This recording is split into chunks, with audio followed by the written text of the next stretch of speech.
Okay. Welcome, everyone.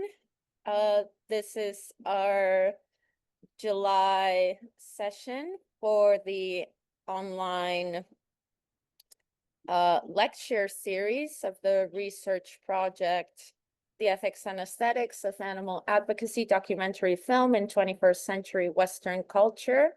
This is our July lecture 2025.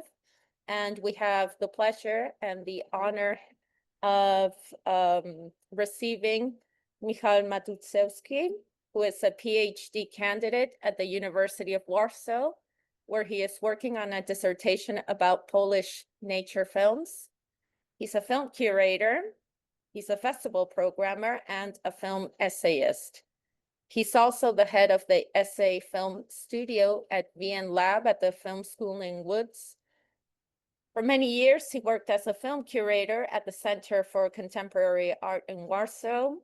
He is grantee of the Culture and Animals Foundation and is developing a visual research-based film project on the animal gaze in film.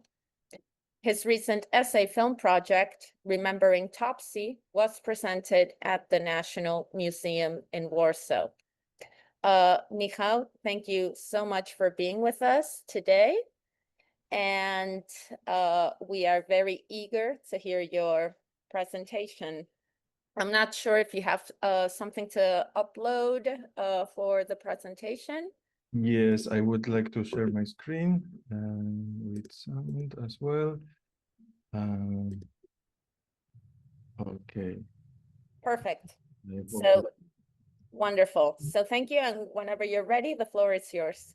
Yes, so can you hear me and see my presentation well? Yes. Yeah. I cannot see you, so I think. Yes, give me... everything is working. Okay. So first of all, hi everyone. Thanks for coming, and thank you, Claudia, for inviting me, and the group for being so welcoming. So today I will focus on my presentation is entitled "The Hunter's Gaze and the Naturalist Persona: Discourses and Ethics in Wildlife Cinema." But I want to start with a contemporary context and a little anecdote. As you may have known, or you may have know this film, Spór by Agnieszka Holland, based on the novel by Olga Tokarczuk. The film, which tells the story of elderly woman living alone in a rural area, who tries to stop the hunting of animals, and she confronts the local authorities and the local hunters, which are very entangled. And this film, more than a book actually, caused a very strong debate in Poland, sparkling ideological clashes, or kind of fit in existing ideological clashes. For example, right-wing media critics have called it profoundly anti-Christian and the apotheosis of eco-terrorism. But from the other hand, a liberal audience saw this work as a critical of patriarchal system and defense of animal rights. However, it was not the first controversy around hunting and film in Polish culture. In the 1960s, the public in socialist Poland was shocked to discover that Włodzimierz Puchalski, who was a renewed and widely respected nature enthusiast, photographer, filmmaker, a pioneer of nature films, he was also a passionate hunter. He never hid it, but it was not the common knowledge until the release of the series of short documentaries, The Year of the Hunter.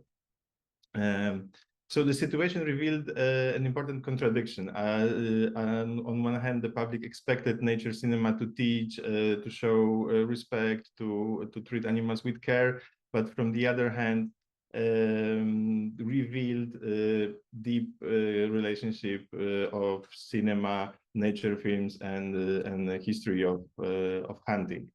So today in this lecture, in this talk, actually I would like to focus on all those contradictions, on those tensions, on those ambiguities. On few levels. I will try to address it on few levels. On the level of the figure of a naturalist, like Puchalski, but also I will mention some others. But also, but then I will try to go a little bit deeper in the cultural history of filming animals and related with them modalities of nature films.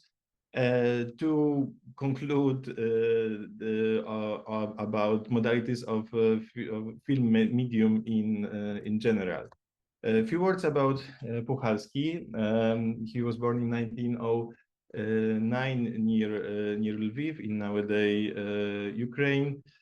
Since childhood, he was passionate about nature and photography, and as the self-constructed legend actually has it, he got his first photo camera from his grandfather. Already before Second World War, he developed pretty impressive career, receiving a few awards for his photographies.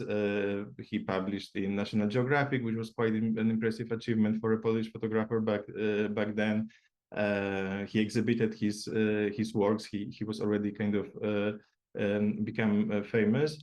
So after Second World War, he joined the educational film studio, where he worked till his death. This is an important production context, because when we think about nowadays about the figure of a celebrity conservationist, celebrity naturalist, we rather think in a logic of television production. So here the logic, the modality of film production works slightly different. The studio, the educational film studio, was an official social state film studio of the only one, the monopolist of producing educational films, school films, but also nature films, biological films, scientific films. So they were produced in the context of education, but also obviously in the context of state socialist propaganda.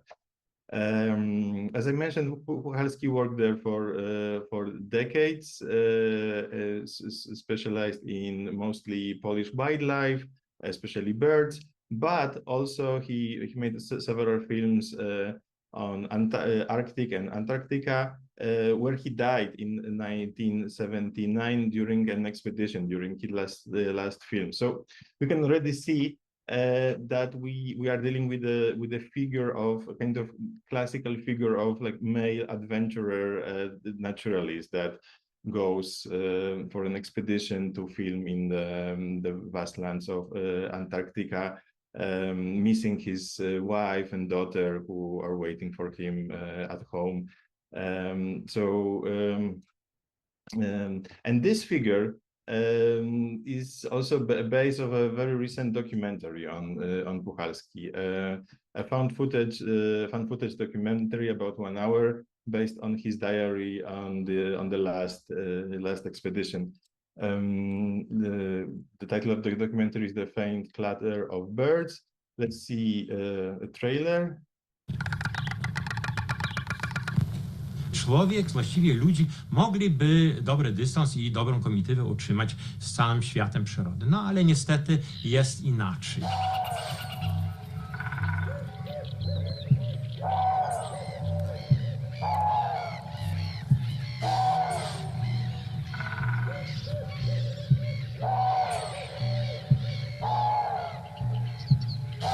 chciałbym jeszcze dużo poświęcić czasu, żeby piękno naszej przyrody móc, jeśli nie sfilmować, no to przynajmniej sfotografować.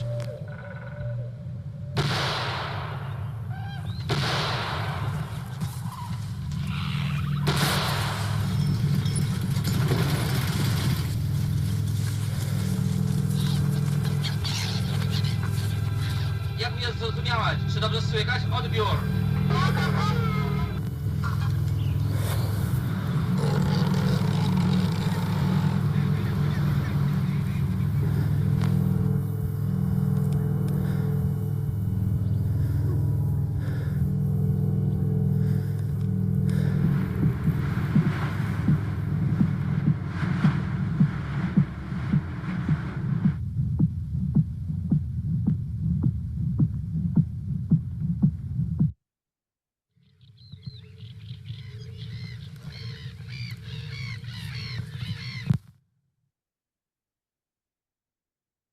Okay. So on the, I will talk a little bit about this documentary, as I find it very interesting to analyze. So as for the form, as I mentioned, it's a found footage, partly found footage documentary made hugely on the footage from the studio. Not only Puchalski's, but for example, the footage of the beating heart, where it's from some scientific cardiological films. But it's a very nice idea to work with an archival footage in the documentary. Some scenes that also we have seen in the trailer are staged, but they are shot with the original Puchalski's camera, analog camera, which I also think that it's a very nice idea. So I really appreciate the form attempt of working with the archive, with the material, with the technology itself used to film animals. It's a documentary with no talking heads, but instead of that we have a voiceover, actually two voiceovers. In the trailer we have heard Puchalski himself. It's an original footage of him. Very nice idea to give him voice. But also there is a second narrator that we cannot hear in the trailer, but it's there in the film. It's the cricket. There is a very nice idea to introduce, as I interpreted, non-human, non-anthropocentric perspective. So the second narrator, which uses the voice of the director, is the cricket who tells his perspective on Puchalski.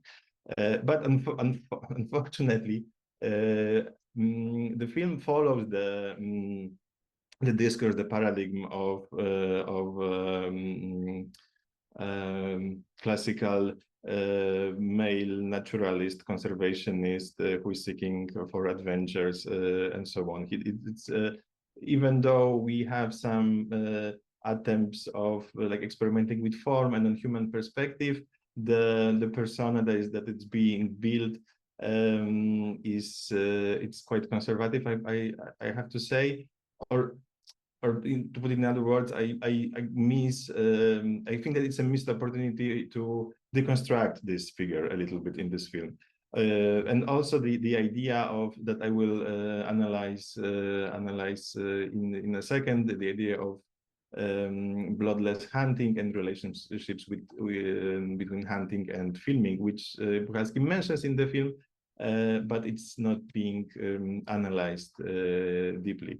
But still, I think it's a nice idea to experiment with form a little bit. So in this context, I could mention another Polish recent documentary followed up with by a full feature film about another opposite figure of a celebrity naturalist, conservationist in Poland, even stronger right now. I won't focus on this. It's more like a teaser for next study or piece of my study. But it would be very interesting to deeply compare those figures or analyze the figure of Simona Kosak, because I'm referring about her. So here we see the posters of a documentary from a few years ago, and very recent feature The documentary is more classical, but it follows it builds the figure of Simona Kozak. It's also a monument, but slightly different. Like here we can see some iconic photos of Simona Kozak, and you can see that it's a very different approach, more based on the logic of care, also gender-wise, obviously different. Here she like maintains physical contact with animals. She shares the space with animals.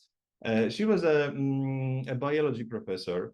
So also it's the background here is very important. She was a scientist, natural science scientist, but she lived most of her life in a house in the forest of Białowieża, where she worked there. So, and she shared also this her personal space with animals.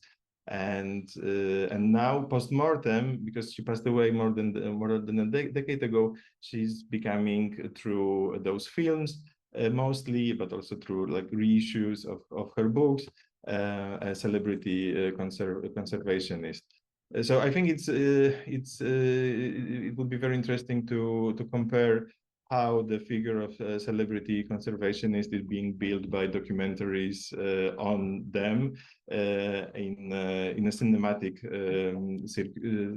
circulation, but also to see how it functions in a broader or Western context with those examples. And obviously there were way more examples of that figures.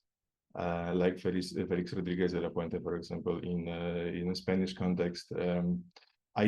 Someday I may want to like compare him with Puchalski. This is like idea for some activity. I think that it will be very interesting, but also in the context that I mentioned, the context of different modes of TV production and cinematic production. They died in the same year almost, but Puchalski was 20 years older, and I think it makes it, and also the context of state socialist Poland, but also the context of analog film and its distribution plays a huge role also in the construction of like from this level to the level of how we actually perceive nature through the works of those figures. So to go back to Puchalski and to go a little bit deeper in the context of culture history of nature films. Puchalski coined, as I mentioned, the term bloodless hunting, which now it's used in his context, but obviously it was developed in the context of the term hunting with the camera. Or camera hunting, and obviously the relationship between hunting and filming as hunting, and camera and rifle were there from the beginning of cinema, or like pre-cinema, as we can see in this very vivid example of photographic gun by Etienne Jules Marais. But also the second origin of nature films is a development of modern ethology, as Greg Mitwan recalled, the figure of Nico Tinbergen, one of the fathers of contemporary ethology. In this example, we can see how it's related, how the logic of natural science is related with logic of filming, because the film was like a natural, also like a natural tool for ethologists, but also in this case with the logic of hunting. Mitman recalls how Tinbergen described bird study as a sublimated hunting, as is bird photography. All aspects. This is a quote from Tinbergen. All aspects of hunting, habitat selection, stalking our quarry, trying to outwit it, and finally experiencing intense satisfaction in getting what we want, are present in both bird watching and bird photography.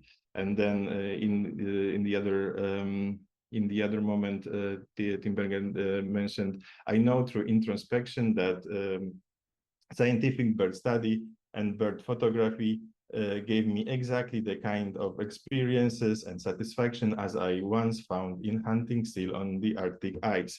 So here also we have an interesting arc with Puchalski and this figure, not only hunting animals, but also hunting seals in the Arctic ice. So I also, as I mentioned, obviously the context of hunting with camera was hugely discussed and present in the discourses on nature and films, and also managing nature, like tourism, the idea of national parks.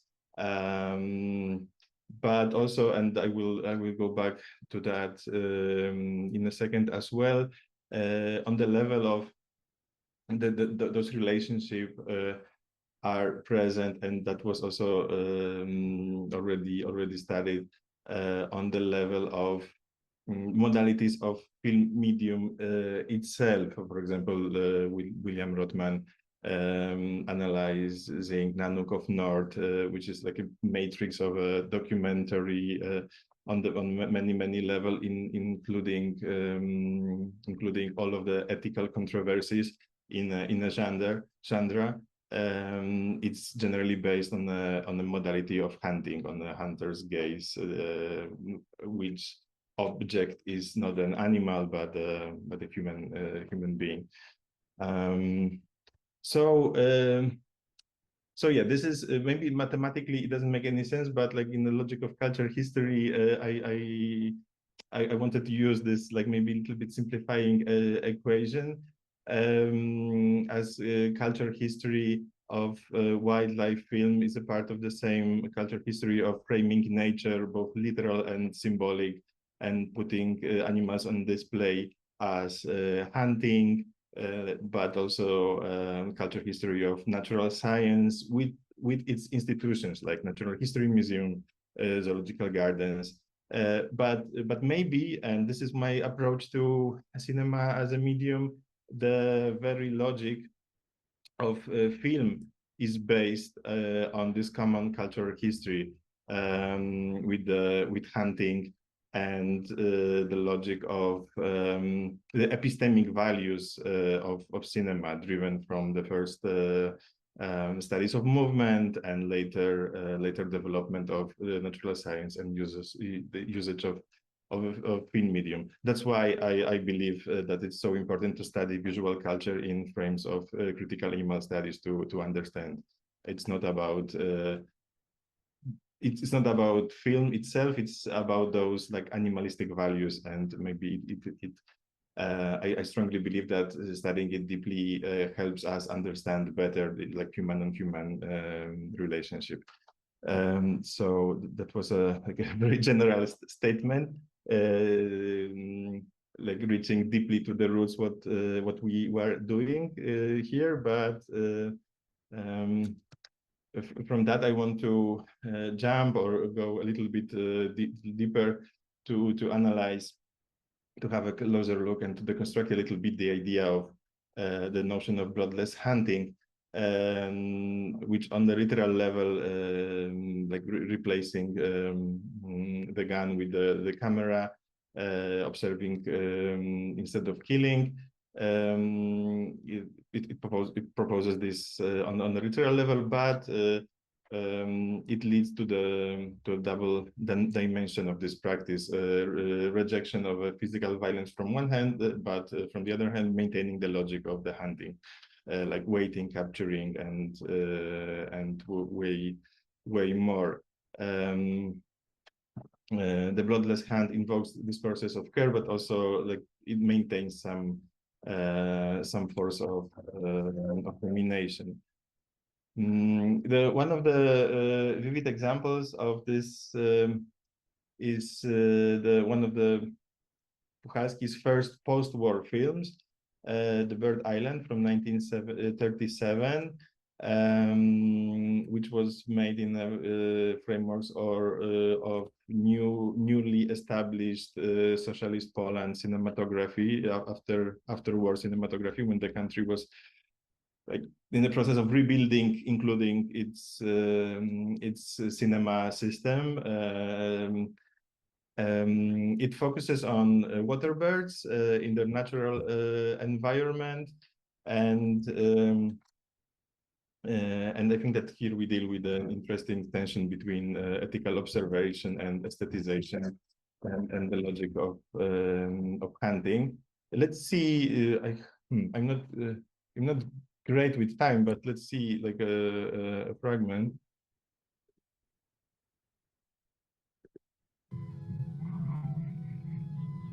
Spokojna, ciemna toń wody nabiera o wschodzie słońca barwy i blasków.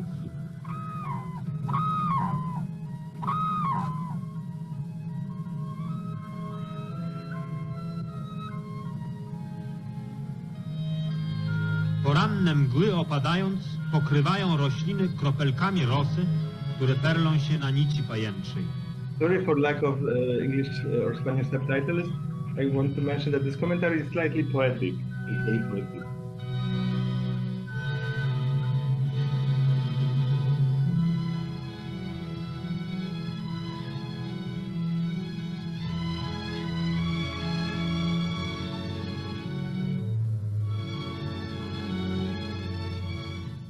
Wśród wodnych zarośli budzą się ptaki.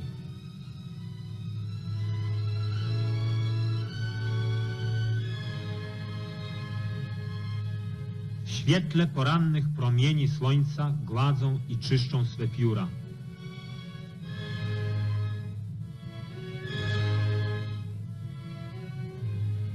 Ptasia Wyspa to jedna z wielu pięknych wysepek na jednym ze stawów gospodarstw rybnych w Miliczu, 60 km na północ od Wrocławia. Ekipa Instytutu Filmowego jedzie na wyspę, by podpatrzeć i utrwalić na taśmie tajemnicy jej życia.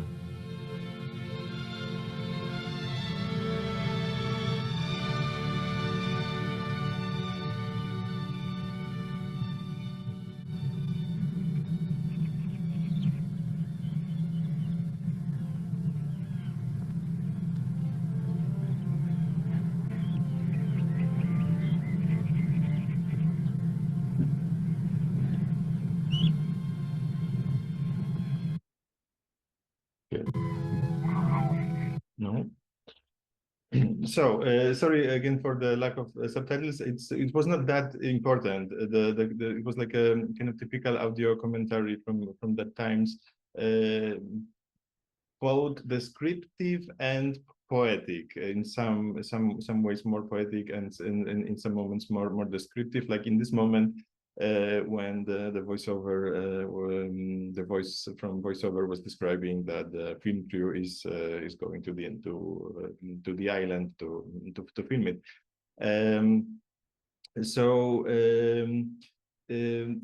for example, in those scenes, we clearly see the apparatus of both hunting and filming revealed. And stress here, which is very typical actually for nature films and scientific films in general, to reveal its apparatus. Like in, I don't know, in biological microscopic films, we often see a microscope. In nature films, we often see a film camera, and in hunting films we often see the rifle. So it's it's almost always self-aware, self-reflective in some way. So here I think it's very interesting to see how the apparatus of hunting and filming are entangled.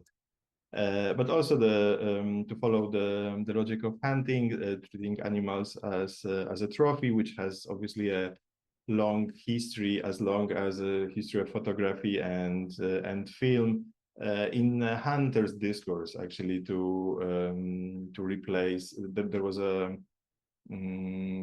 huge discussion in the Hunter's like actual hunting discourse about replacing actual trophy with the photographs or film footage, which then led to the idea of replacing actual practice of hunting with actual practice of filming, but the that animals were filmed remain in the logic of the trophy. But also when we talk about nature films, we often think about we often use the idea of like symbolical and sometimes literal colonization of nature, of the land, which is the case here as well. The colonization is not only symbolical, but also literal. I mean, okay, it's debatable if we could use the term colonization in that context, but when we like explore this, spread the meaning also for like non-human nature and like land where animal lives, I think that we can. And this actually reveals the obvious propagandic aspect of the film, which goal was to show the beauty of so-called regained territories. After Second World War, Poland was like changed its border, and the parts that are here reddish used to be German, but after Second World War they were incorporated into Poland. So it started a huge state campaign, propaganda campaign to justify this process, to claim that actually they were from the beginning, from centuries, from Middle Ages, they were actually Polish. So in this film, the goal of propaganda goal of achieving this through the beauty of nature, through animals, through non-human entities is very clear, but also not surprising in the context of a history of nature films, because it served some nationalist purposes actually from the beginning as well. However, there are some things in this film that I think that escapes from the logic of the hand, and perhaps falls in the logic of the second part of the bloodless part, or even the part of attention or care. In a way, the film oscillates between two gazes, one that colonizes and the other that contemplates without intervening. Nature appears as possessed, but also at center moments outside of human control. I think that this double dimension is a perfect example of this tension between cinema as a form of symbolic hunting and a space of ethical observation. And here I'm very inspired, not for the first time, by the notion of vegan cinema by Annette Peake, and when she argues about two modalities of film medium, one which she calls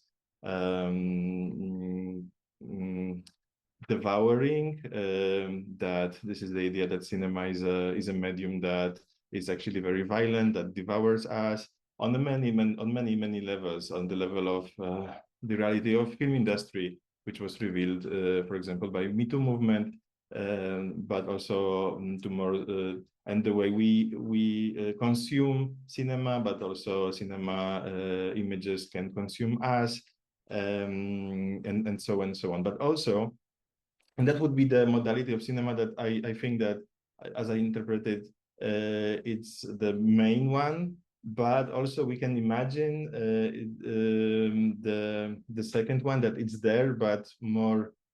I think it's.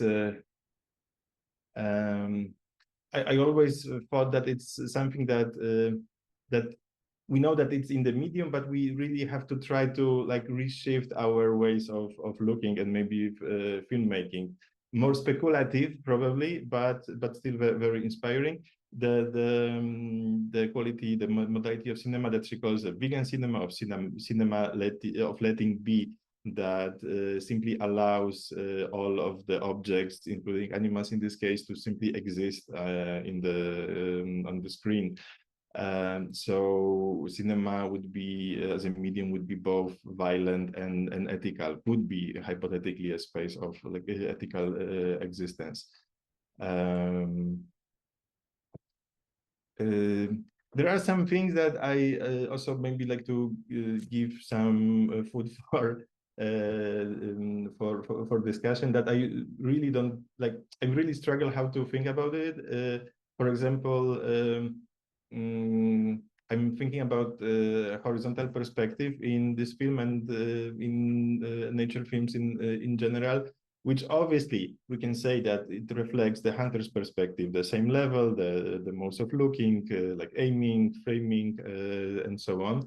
But also I've noticed watching, for example, both old ethological films or old biological films, but also contemporary nature films, that the bird's perspective, the divine perspective from above, it's often very present there. So, for example, here we don't have this. It's very so yeah, some ambiguity, some tensions.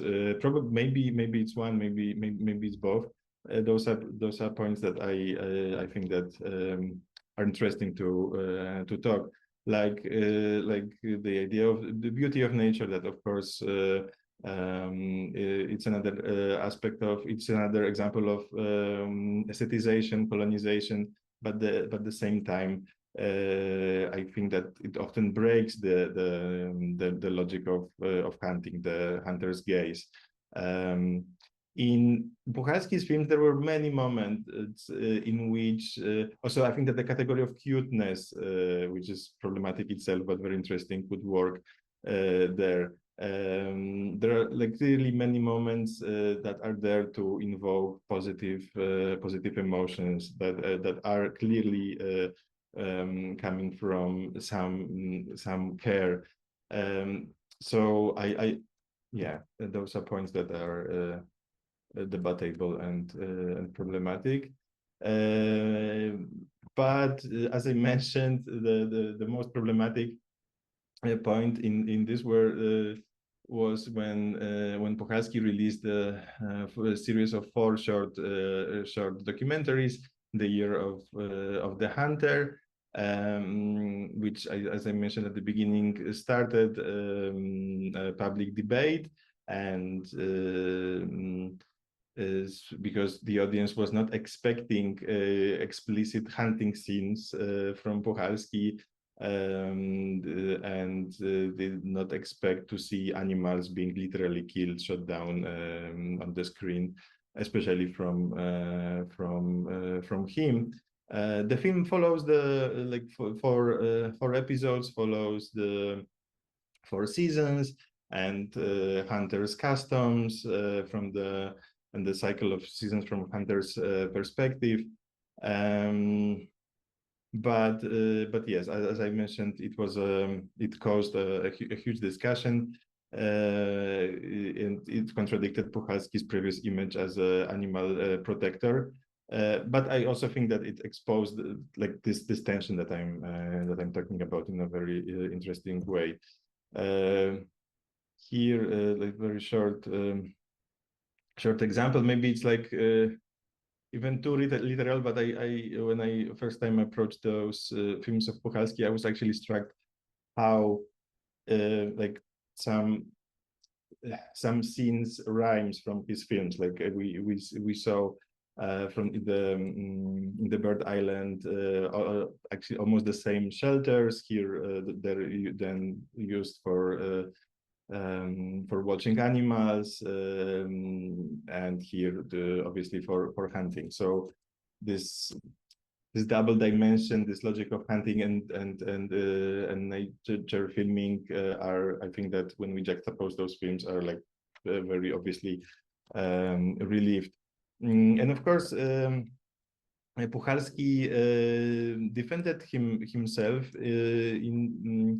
in the way that it's actually not surprising, because it follows the hunter's discourse back then and nowadays. I think, like he said, I consider hunters to be allies of the conservation cause.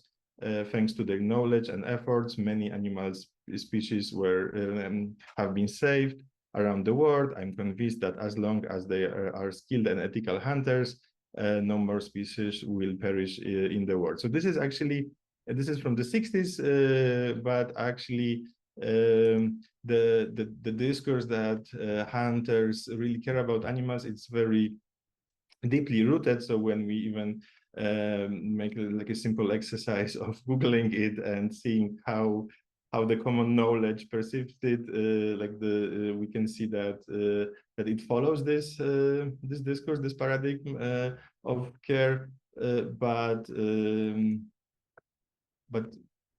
researchers are not so sure about that. For example, quite relatively recent research from Erika von Essen and Michael Allen shows that this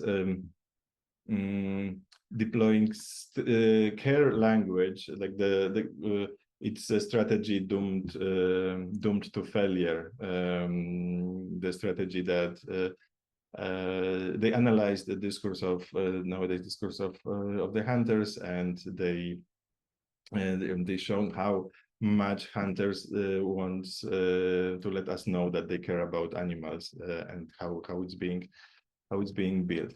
So to conclude, yeah, I think that the hunter's gaze is a part of a modality of nature films, but I like to think that it's a part of a modality of film in general. That this medium it's actually very violent, and kind of conservative, but by its nature. But also there is this other modality that also we can spot in Puchalski's films, even though they follow the logic of hunter and hunter's gaze, that cinema and his films sometimes invites us to observe with attention, with respect, with empathy. So I think it's this is how I understand it and how I follow in my research. It's all about assuming this tension, but trying to imagine ways of looking at animals and looking in general without reproducing this logic. Thank you. Thank you so much, Michał, for a very informative and very problematic discussion up for grabs. I have several questions, but as protocol will have it, I will first open the floor in case there are any previous questions before me. Okay, I will. Yep. Thank you. Michał, thank you so much for bringing up Puchalski and you know, uniting him. You mentioned Felix Rodriguez de la Fuente and Jacques Cousteau there, and I was wondering if you'd consider what's his name? Oh, Sir Richard Attenborough was part of the mix in there as well, or whether there's a distinction there, but that's a short question that you can answer quickly. First of all, I was wondering, you know, as you were talking, I've been noticing here in the States, right? Because there's always this tension that comes back to Theodore Roosevelt, who has a sort of similar position as Puchalski in terms of conservationist hunting and, you know, the idea of how discourses of care are, you know, joined in with the ideological understanding of an ethical form of hunting. So my first question would be, does Puchalski go into a deeper definition of what he considers ethical hunting, or is it just, you know, kind of superficial in the sense that you brought in a quote of his, like, no, they can, you know, as long as there are ethical hunters, I don't think any more species will perish or whatever. Does he go into a more precise definition? And does he also discuss the act of filmmaking in that sense, in the way that you have, you know, when you were talking about the possibilities of horizontal filmmaking and whatnot? Does he go into discussing the aesthetics of film, his types of films with regards to, you know, what constitutes ethical filmmaking and ethical hunting? Because I'm wondering about whether there's a difference in those documentaries where he shows himself hunting. How is it, aside from the content itself that is shown of him hunting, are there formal differences that are, you know, appreciated?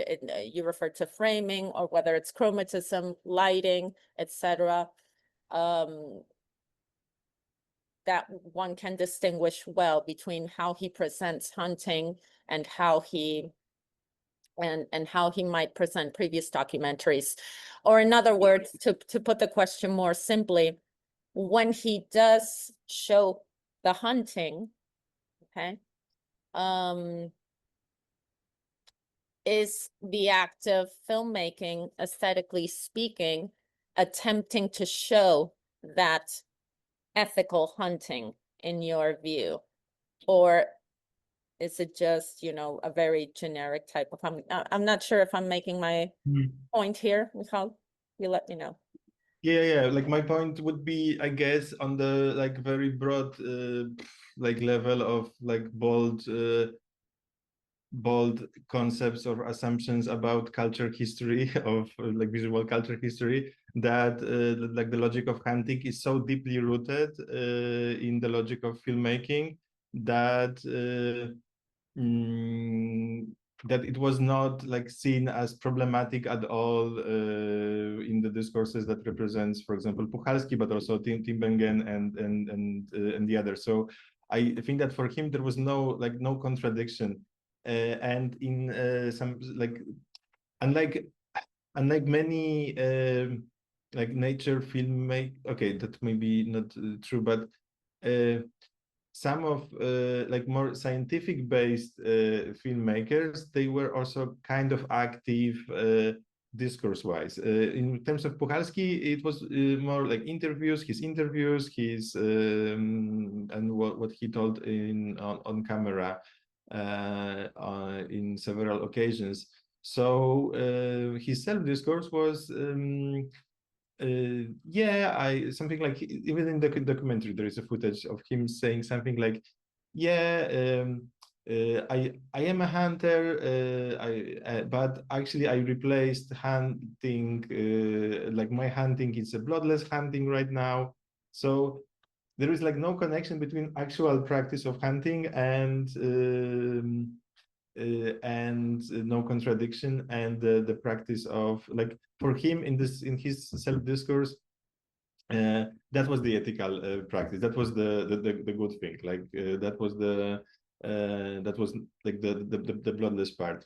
And I think that what's worth discussing in Polish context, of course, as well, but in more general too, is like to deconstruct this idea, because I think that the audience in Poland, they follow the idea, like, okay, it's bloodless because he's not hunting, he's filming, and so we can see animals and they're interesting and cute. So so there was no deeper reflection. It's on that level. There is like a contradictory that for me it's surprising, but it's obviously not a contradiction for a general audience. To answer about David Attenborough, obviously he's one of the protagonist of the book that I mentioned about celebrity conservation, is the first one in the text of the text is called A for Attenborough. but I just couldn't find a documentary on Attenborough, and I was like not deeply like maybe there is something, but I wanted to include documentaries on filmmakers, because I think that it's also like the case itself, how the figures are being produced by film itself, by documentaries. I don't know if that answers, but Absolutely. And as a follow-up, I was wondering if you had like more or some perspectives on what because I found very interesting the whole idea of the found footage for the, what is it, the faint clatter of birds. Yeah. And with your expertise on filmmaking, what the whole idea of found footage contributes to this type of genre, because we're usually accustomed, you know, to seeing it in an archival way, in nonfiction film, or in fictional films employed, I don't know, in the horror film genre or whatever. But what you think that found footage may contribute to this, you know, in a film coming out in 2024, I think it was the faint clatter of birds, what that might bring to the mix in terms of how what history has done with Puchalski. That's an interesting question. I think that in general, there is we deal with like a huge renaissance of archives as like an epistemic tool. I see it very strongly actually on film festivals, like special events for the archive. So there is like a it's like a topic by itself, so I won't like I don't want to drift too much into that, but so yeah, I think that this is I have to say that probably it's a missed opportunity here, a little bit to analyze it deeper, but it's missed because dealing with the footage itself, with the film material itself, we have chance to really to deconstruct, to see how it works, how it's being made on not only like technically but also on the ideological level. And there are some tools in like found footage essay filmmaking to achieve that, to break the image, to deconstruct it, to turn it, to flip it, to see it from many sides. So clearly there were some attempts to work on this meta level, like shooting with his original camera, for example, that gave the level of like using the technology, like the old technology of filming nature and how it works now.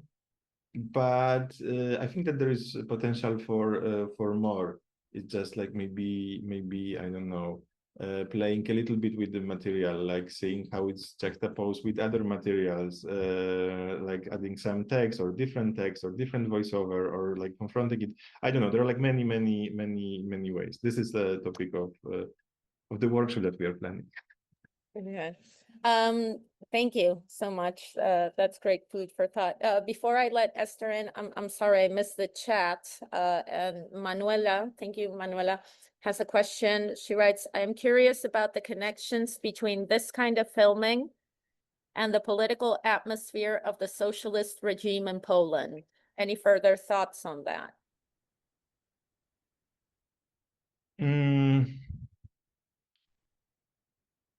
Okay, like I'm not sure what Manuela meant by this kind of filming, like which exactly, but I've as I mentioned, it's Puchalski's films were made in the context of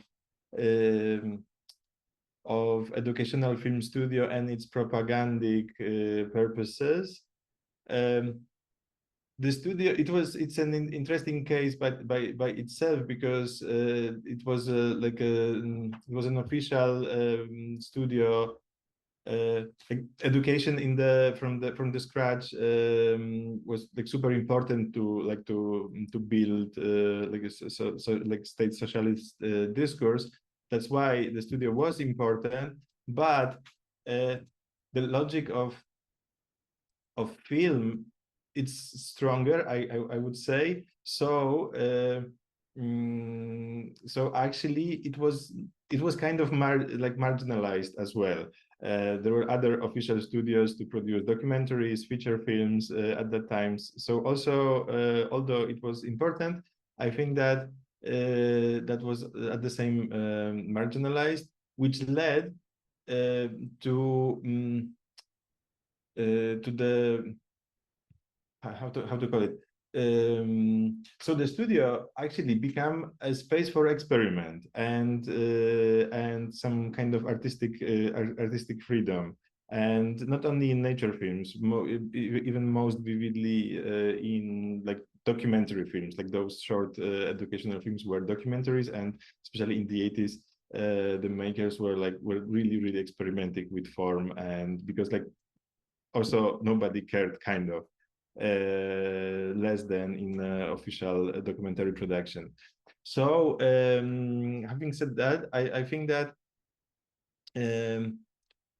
although there are like clearly propagandic goals of those films, like I tried to show in this case, I think that and they served nature films of Puchalski, but not only, they served the general goals of managing nature, like the idea of national parks, of the idea of the, like, I don't know, it's very similar to the idea of nature monument, for example, or like why this tree is like national, right, of the sudden, and it's a monument, or like why the park is national park, like the idea of national nature.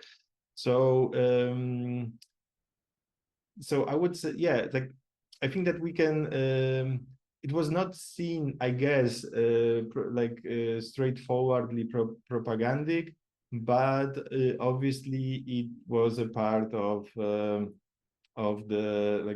way of thinking about nature, to cultivate it, to manage it in general. But I don't think that it differs a lot from other regimes, I would say. Like in this sense, I think that there are differences, obviously, from like, and that would be very interesting actually to analyze. Like Carlos is like, I just took a glimpse, like the idea of comparing Felix Rodriguez de la Fuente and nature filmmaking under fascist regime and under state socialist regime, how they differ, what's similar. But like my intuition right now, that's something to be studied. But my intuition right now is that they may be like similar. From what I know about the history of nature films of the United States, the early ones, they also served the colonial purposes to to nationalize nature in a certain political needs. With the context is different, but maybe the processes are similar. Oof. Thank you, Michał. I think Manuela is satisfied. Thank you, Dr. Palacios, for your question. I know Esther had her hand up, but she was having trouble with the mic, so I'm not sure, Esther, if you are still Yeah, there. Can you listen to me? Yeah, great. So thank you very much, Michał, for your talk. Like, I was really looking forward to listening to you. And you mentioned that this type of cinema, like filming nature, can be colonizing in some way. And I was wondering, like, how can we avoid it? Or like, you have any further thoughts on that, about what you mentioned regarding? I don't know, like, if you could listen to me, because I had some trouble with the mic. So Yeah, I hear you. no. I just, can write it down. I just don't have like one simple answer. If I knew, I would, no, I would do it, or I would like. This is, yeah, this is something that we already discussed in in this group. So maybe I will tell something that it's kind of like that we already know that. That I can, so for I'm coming from a field of contemporary art and like and experimental films, and that was my like a gateway to animal studies. So I really believe in some like experimenting in with a film form. And some of them are extremely interesting, but I see them always as like some attempts of breaking through the existing logic of filming, anthropocentric, colonializing in the symbolical way, and so on and so on.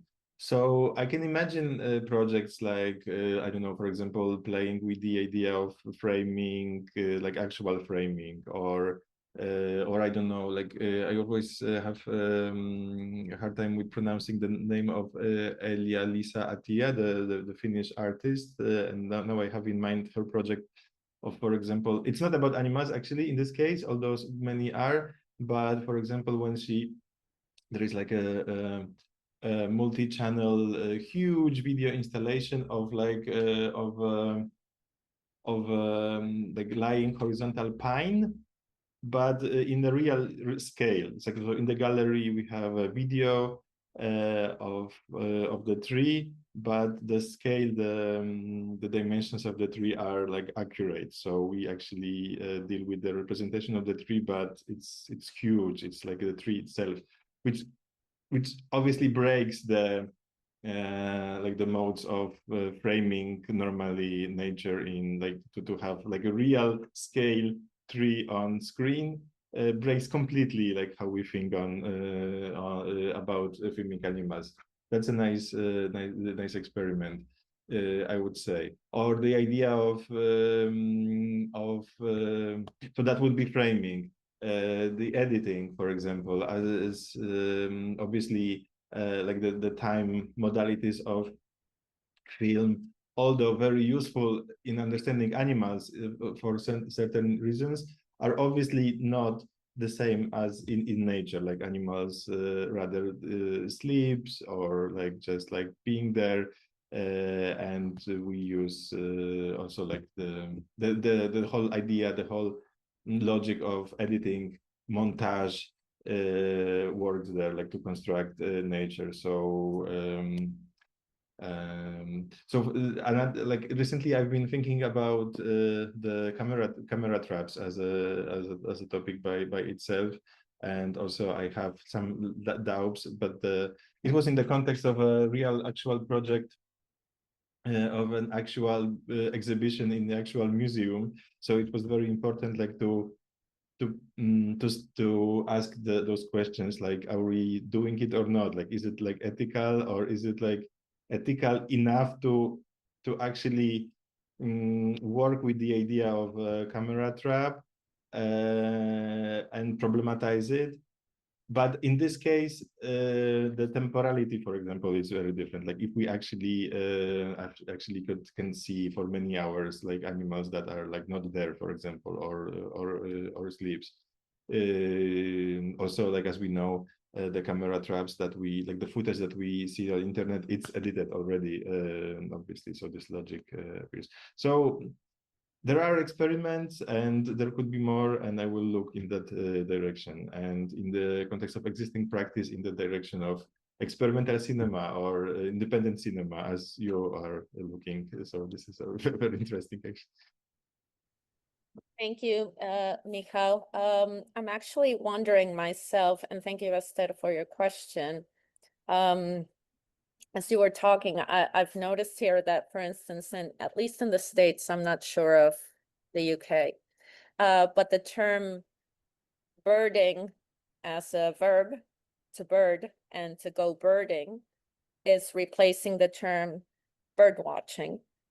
Okay, and you can see a lot of books and you know, called birding to save the world, or one man's birding experience. And I wondered about that a few weeks back, and you know, there were some people who say, well, it's the same thing, but you know, the idea of birding brings back the agency as opposed to bird watching, which is deemed more passive. And I thought, wow, this is interesting in terms of, again, the ethics of watching and looking at and how humans perceive themselves in that engagement of visual, or at least one-way visual encounter, right? And maybe that, you know, says something about a possible new ethical engagement with film, which brings me to my other question. And you mentioned that the other filmmaker, Simona, I'm sorry, I lost the last name. It's Simona Kossak.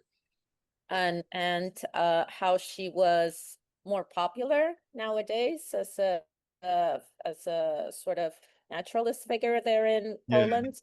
And I'm wondering, because she has a different approach from Buchalski's, and she brings in more of that feminine ethics of care, or it seems that way as she presented it. Is that indicative of a general shift in perception in Poland with regards to you know, the people's relationship with their regional wildlife or whatnot? Does this other filmmaker engage with wildlife beyond Polish borders, or is it because you mentioned she lived in a cabin in the woods, maybe?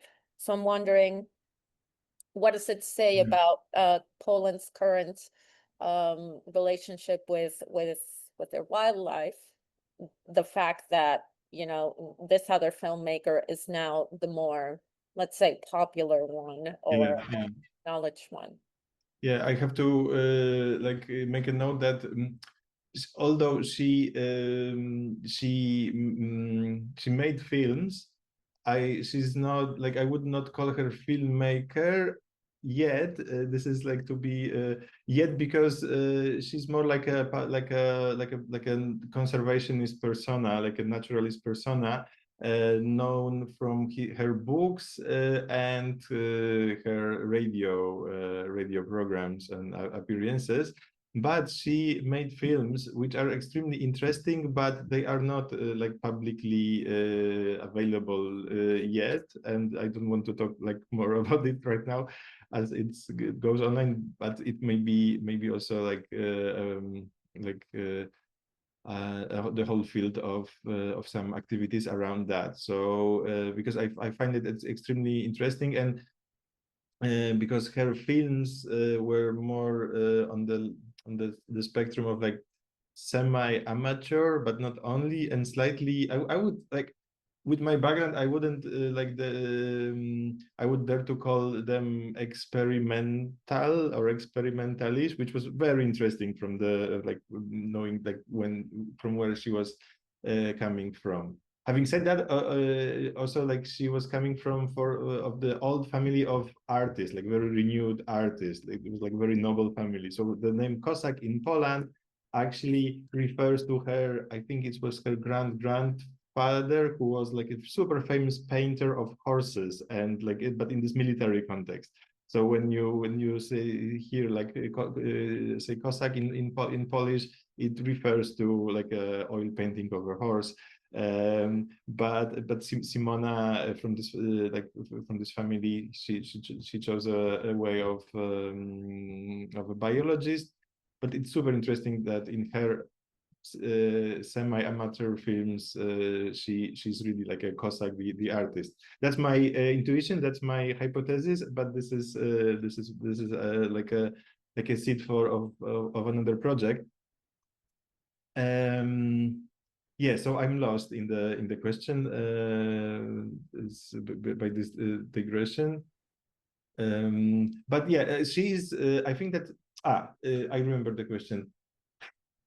I mean, I don't know. In Poland nowadays, meaning the last like 2 decades, the political situation is very tense, and nature is being used in political war. We had very huge protests in the old forest on the border. The border itself now it's like a scene of a migrant crisis that you may know from another Agnieszka Holland's film Green Border,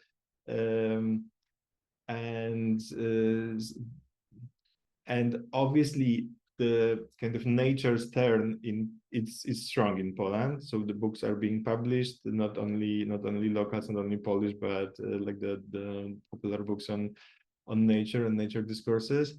And I think that that would be great if like Simona with this like more like feminine and her ethics based approach would be like a symptom of some general vibe. I don't know, like my intuition would be that it's not because of that. It's also because of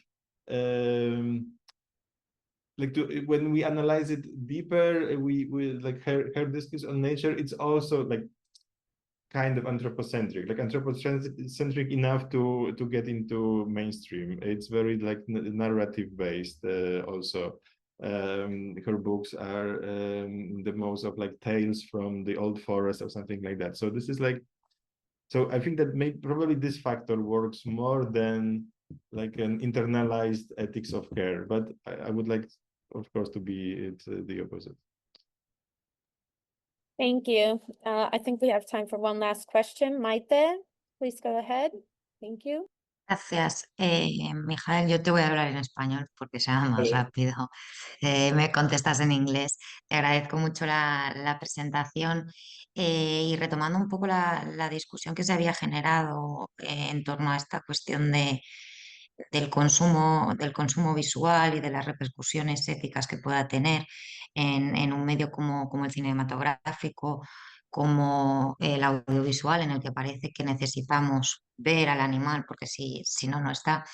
Yo me preguntaba si hay alguna posibilidad, si hay alguna propuesta, porque yo que trabajo también y sobre todo literatura y teatro, cada vez más aparecen, bueno, en la literatura no está el animal físico, no vemos al animal, pero sin embargo sí conseguimos, sí se consigue a veces representar al animal desde una perspectiva mucho más éticamente responsable, si se quiere, o que se le pueda dar un espacio y se le pueda reivindicar su individualidad. E incluso en el teatro hay propuestas actuales en las que el animal físico per se no está, el animal real per se no está sobre el escenario, y sin embargo eso no hace que su presencia se eche en falta, ¿no? Porque hay como se aboga por representar o poner en escena en cierto modo desde una visión etológica, lo que sería o lo que se consideraría, por ejemplo, un caballo. Estoy pensando en la representación de Warhorse, que se utilizaron marionetas. Entonces, no sé hasta qué punto esto es posible en el medio audiovisual, si hay alguna propuesta en Polonia, si es tal vez una vía para explorar, porque me pasa un poco como a ti estas cámaras trampa.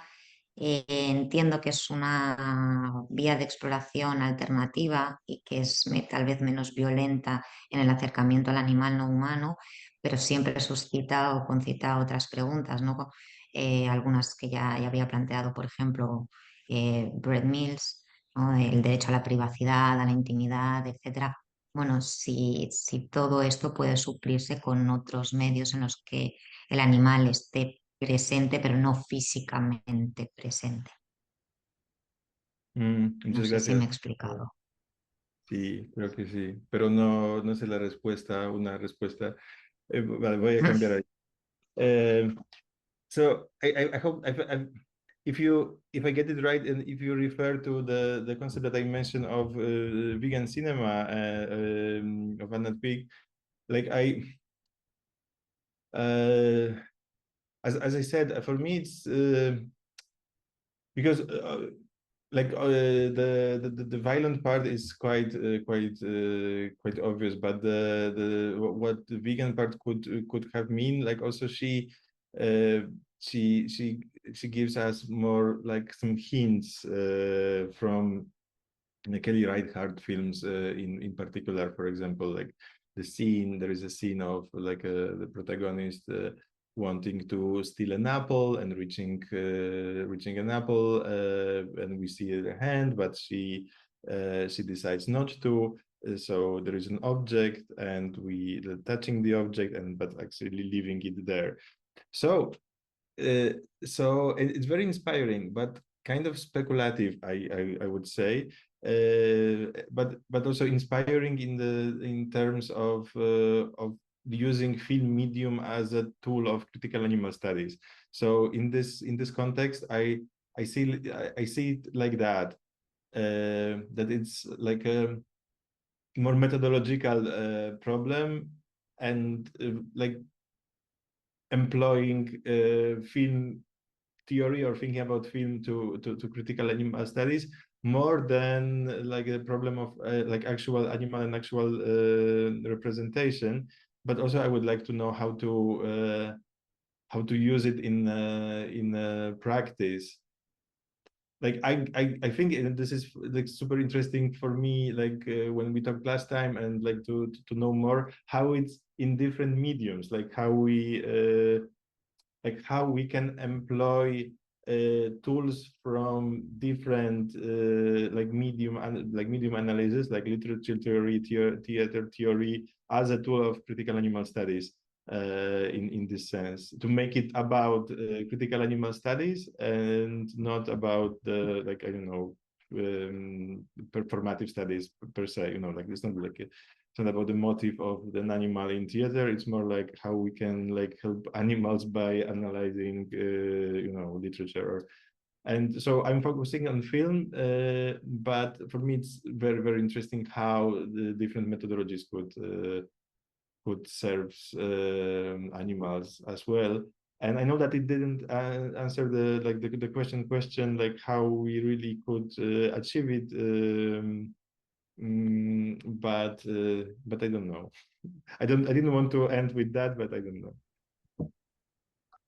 Claudia igual me lo puede confirmar, pero hay un documental de un francés, la Panthère des Neiges, la Pantera de las Nieves, creo que está traducido en español, y en realidad casi el documental es la búsqueda de una pantera que no aparece. Entonces, no, la huella, el trazo, lo esquivo, que es algo que también se dice mucho en literatura, el animal al final es eso, y al final se puede representar un animal sin, no sé, sin darlo a ver. A mí me pareció muy curioso la propuesta esta, ¿no? No deja de ser una perspectiva un poco del cazador, ¿no? Que va detrás buscando, observando, etcétera, pero al final no ves casi, ¿no? Lo que se promete, lo que buscamos no aparece, y sin embargo funcionó muy bien. Bueno, estuvo nominado a los César, etcétera. Súper interesante. Yeah, those are two. There's the documentary on the snow leopard. I can't wrap my finger around the title, and then the Goga bird, or those are two documentaries I think that Randy Malamud mentions in Animals and Visual Culture, which engage how Maite is talking about the whole idea of seeking them but not finding them, and very revealing of, at least realistically, this is this is our encounter or lack thereof with wild non-human animals, right? So yeah, absolutely. Thank you, Maite. I don't know if there are any more questions. If not, I think we're going to wrap it up. Although, Michał, there are several comments, and that Carlos left here because, as you know, he works with Rodríguez de la Fuente, so you guys can keep tabs in terms of how to possibly connect that with kind connect him with Puchalski. Michał, thank you so much for, yes, absolutely. And thank you all the attendees. We know these are difficult dates, so we really appreciate it. And Michał, we look forward to, your continuing research and further, engagement and teaching us about Polish filmmaking and how it contributes and speaks to the wider frame of documentary filmmaking with non-human animals. So thank you, everyone. Thank you. The pleasure was mine, and I want to thank you for inviting me and being so welcoming in CULIVIAN. Thank you.